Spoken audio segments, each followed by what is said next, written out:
వాడి మీద నీలాగే నాకు కూడా చంపేయాలన్నంత కోపంగా ఉంది.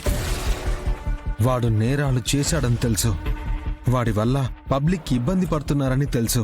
అయినా కూడా వాడిని చంపకుండా మనం ఇంకా ఎందుకు ఆగుతున్నాం సార్? ఎందుకంటే వాడు మన కస్టడీలో చనిపోతే తప్పు మనదే అవుతుంది. వాడు చేసిన తప్పులు ఎప్పటికీ ప్రపంచానికి తెలియదు కాబట్టి ఒక తప్పును సరిదిద్దడానికి మనం కష్టాల్లో పడకూడదు. మీనన్కు ఉన్న పలుకుబడికి మీనన్ తప్పించుకుంటాడనేది ఎంత నిజమో, మీనన్ మన కస్టడీలో చనిపోతే ఈ స్టేషన్లో మీ టీంలో అందరి ప్రాణాలు ప్రమాదంలో పడతాయన్నది కూడా అంతే నిజం. అందుకని ఇలా తప్పు చేసిన వాళ్ళే మన ముందే రాజాలా బయటికి పోతున్నా మనం చూస్తూ ఊరుకోవాలా సార్? మీరే అన్నారు కదా సార్, మీనన్కి పలుకుబడి ఉందని. మనం ఎన్ని రోజులు వాడిని స్టేషన్లో ఉంచగలం? ఎప్పుడు ఎవరు బెయిలిచ్చి తీసుకెళ్తారా అని ఎదురు చూస్తున్నట్టుంది సార్.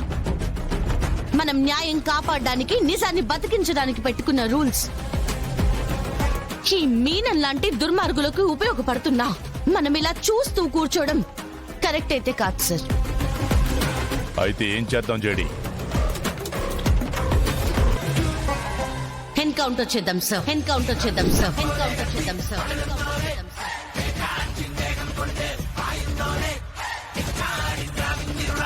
చంపేద్దామా? వాడు చస్తే మీ అమ్మ చావుకి న్యాయం చేయడం కష్టం జేడి.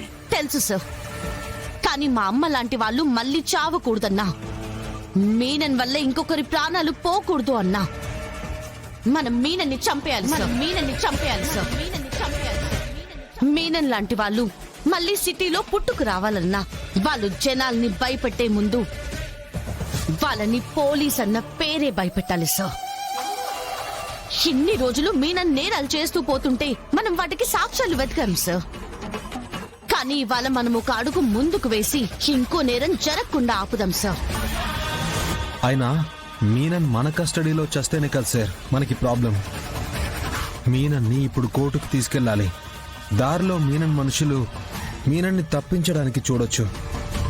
అప్పుడు పారిపోతున్న మీనన్ని ఆపడానికో, లేదా మీనన్ జేడీ టీంని చంపబోతుంటే ఆత్మరక్షణ కోసమో మనం మీనన్ని షూట్ చేస్తే అది మన తప్ప అవదు కదా సార్.